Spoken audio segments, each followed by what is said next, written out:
Hello दोस्तों, आशा करती हूँ कि आप सभी स्वस्थ होंगे और मस्त होंगे। आज की कहानी कुछ संस्कार आपको अपने बेटे को भी देने चाहिए थे।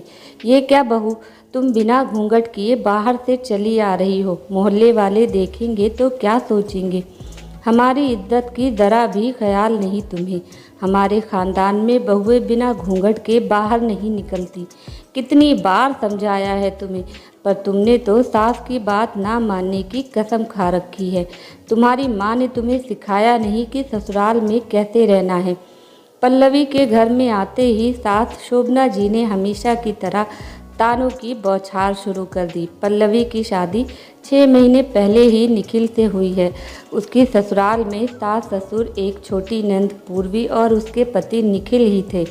छोटा परिवार था।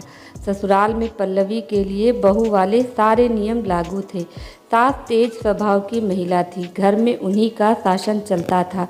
घर के सारे कामों की जिम्मेदारी पल्लवी को सौंपकर उन्होंने घर के काम से मुक्ति पा ली थी। पल्लवी ससुराल के माहौल में रचने बसने की पूरी कोशिश करती। घर की सारी जिम्मेदारियां भी बखूबी संभालती, पर फिर भी कुछ गलती हो जाए तो सास ताने देना शुरू कर देती कि तुम्हारी माँ ने तुम्हें कुछ सिखाया नहीं, कोई संस्कार नहीं दिए। बात बात पर मायके वालों का अपमान करती। पल्लवी अपने संस्कारों की वजह से चुप रह जाती और कोशिश करती कि उन्हें शिकायत का कोई मौका ना दे, ताकि उसकी माँ के संस्कारों पर शोभना जी ताने ना मार सके। पल्लवी 2 दिन पहले मायके गई थी रुकने के लिए। आज जब निखिल उसे लेने गया तो पता चला कि पल्लवी अपनी मौसी के यहाँ गई है, जो थोड़ी ही दूरी पर रहती हैं। निखिल वहीं पर रुककर उसका इंतज़ार कर रहा था कि तभी शोभना जी का फ़ोन आ गया। निखिल उन्हें बताता है कि पल्लवी अपनी मौसी के यहाँ गई है। उसके वापस आते ही हम दोनों घर के लिए निकलेंगे। ये सुनकर शोभना जी का गुस्सा 7वें आसमान पर पहुंच गया कि बिना उनकी इजाज़त के वो किसी रिश्तेदार के यहाँ कैसी चली गई। फ़ोन पर निखिल से ना जाने क्या बात हुई। निखिल पल्लवी को लेने उसकी मौसी के घर पहुंच गया। वो बहुत गुस्से में था। वहां जाकर वो पल्लवी को भला बुरा कहने लगा और बिना बताए मौसी के यहाँ आने के लिए डांटने लगा और तुरंत ही वहां से चलने को कहा। वहां उसको अचानक इस तरह आया देखकर सभी आश्चर्यचकित थे।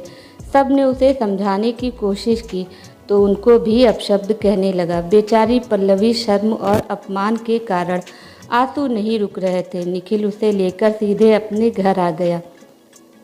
निखिल के व्यवहार से दुखी पल्लवी रोते हुए कब घर आ गई उसे पता ही नहीं चल पाया था।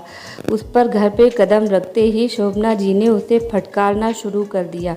तुम बिना घूंघट चली आ रही हो, एक तो बिना बताए अपने रिश्तेदार के यहाँ चली गई।